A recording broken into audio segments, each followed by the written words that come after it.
In the pharmaceutical API and intermediates market, scale does not necessarily mean market dominance, and the numbers make that clear. Pfizer and AbbVie command the top two positions with 3% each, closely followed by Novartis, Lonza Group, and GSK holding 2% each. The key takeaway is that no single player commands significant market share. Even the market leader remains around 3%, while the top 5 collectively represent only 12%.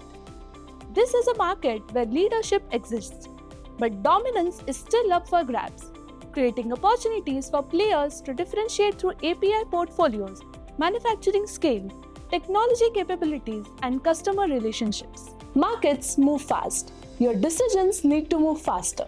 The 360iResearch platform brings analyst-authored research and AI-powered discovery together in one place. Ask targeted market questions, track competitors, explore industry shifts, and uncover timely insights that help your teams move from data to confident action. Connect with 360iResearch and turn inspiring insights into dependable actions.